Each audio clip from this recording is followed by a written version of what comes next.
Welcome back to Sports Nightly. Another great opportunity to talk to the 9th University of Nebraska Systems President, Dr. Jeffrey Gold, who is in studio with us. And President Gold, first of all, always great to see you again. And I hope the early part of spring has been treating you well so far.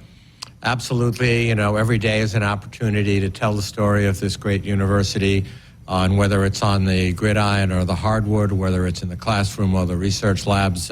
We have a great story to tell, and I look forward to our chat today. Well, and speaking of the gridiron, Matt Rule has got the team in spring ball right now, so as they're getting into a really important year 3, this is always an important time. Your thoughts on just Coach Rule getting this team ready for the upcoming season? Well, listen, as I've gotten to know Coach Rule and meet many of his senior staff members, I am really impressed. I'm impressed with him as a coach and a leader, but I'm also impressed with him as a human being.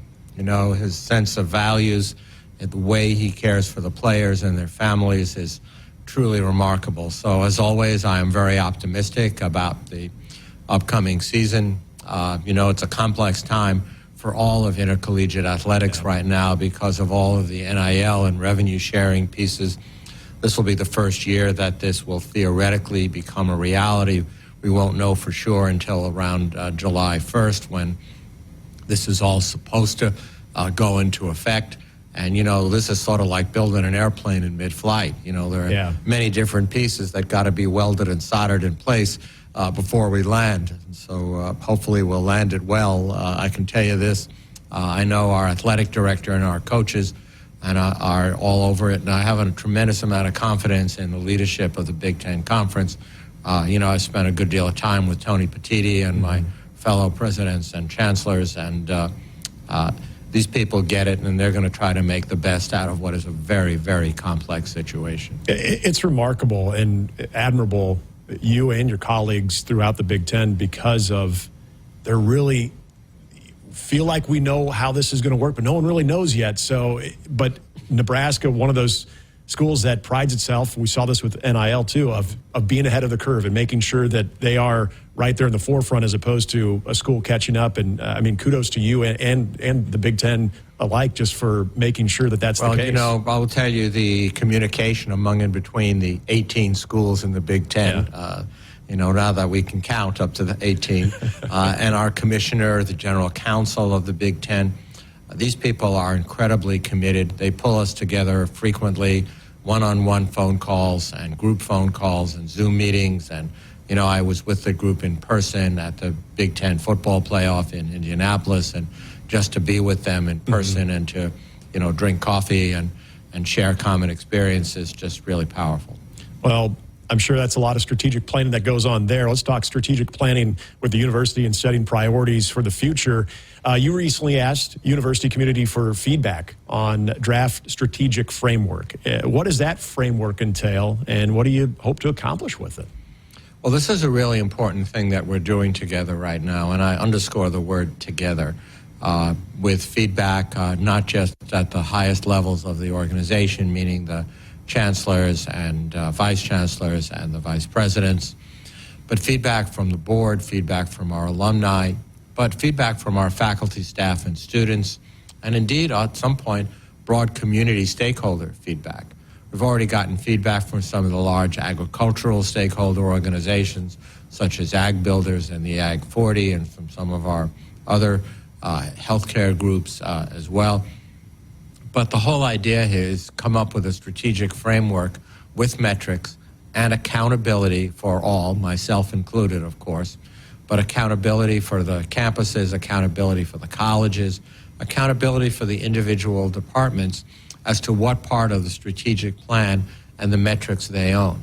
So there are 5 what we call foundational pillars that are in the documents that have already been reviewed and moved forward by the Board of Regents. That would include the extraordinary teaching and learning. That would include extraordinary research and scientific discovery.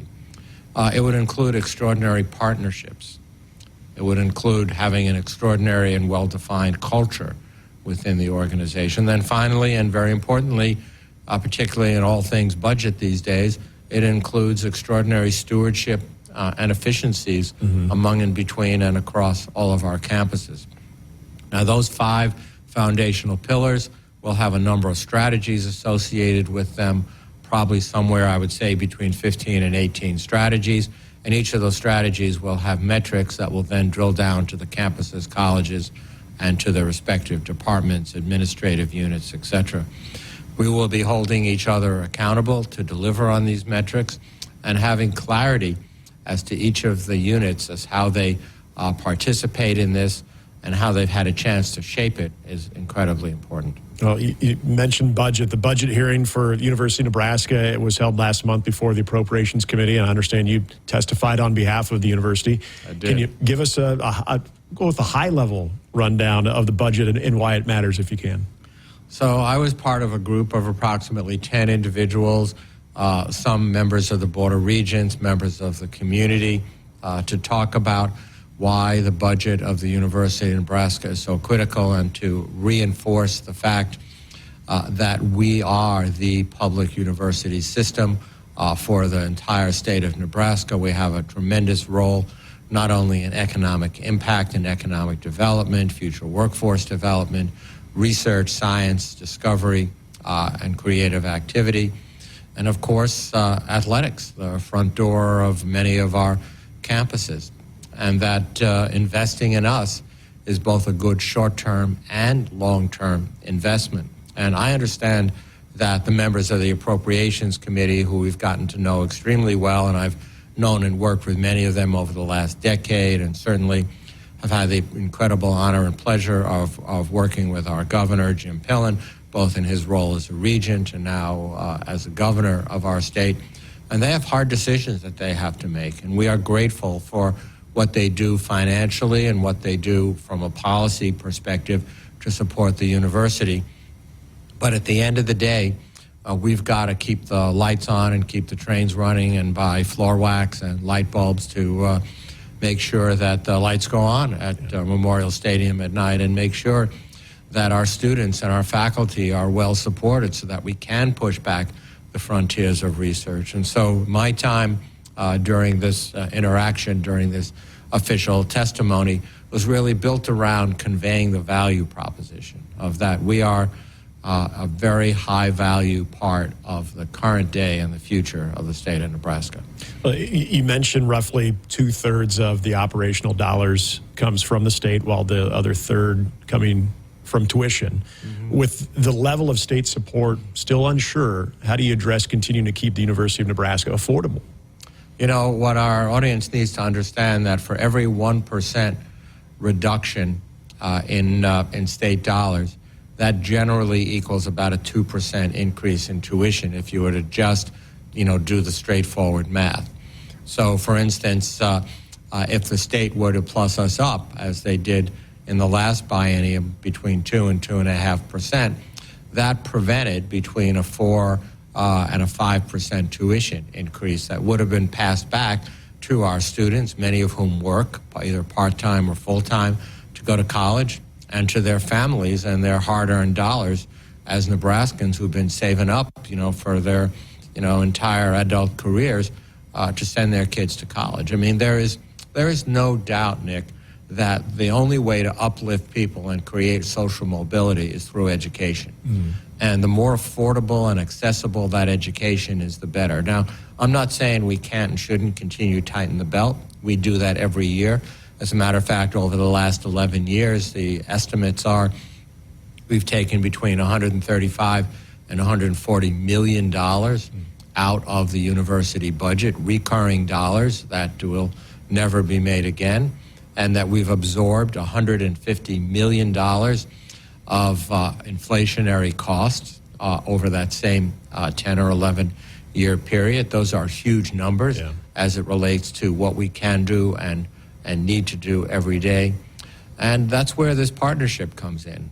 So I've committed to the entire body of our legislators and, of course, to the governor's office that every conversation that I ever have with them will be civil, it'll be transparent, and it'll be data-based with the most accurate and the most timely data that we have access to. As I've said many times, we don't govern, I don't govern. All I do is help provide useful information to those who have to make hard decisions and encourage them to make the right decision. President Gold, before we let you go, spring sports, including the ball bat sports, are in full swing. Maybe pun intended there. Full swing, full right? swing, right? Over the fences, hopefully. Hopefully a lot more of those, too. Softball, baseball going on. I know, again, you're someone who's very present at all of the athletic contests. Your thoughts on baseball and softball at this point? Yeah, very exciting, very pleased with the work that our coaches are doing. You know, as many of the audience may know, I'm a longtime Major League Baseball fan. That's something that you may not ever recover. You know, as a dyed-in-the-wool Yankee fan, living and working in Boston for many years could be somewhat problematic. And I'll just sort of let it go at that. But I learned to adopt to the green wall and all the things that went with it. But nope, I've been had the opportunity to attend several practices and games and look forward to a great season. President Gold, we really appreciate you joining us as always. Continue the great work. Thank you. Good to be with you, Nick. We got more Sports Nightly coming up after this.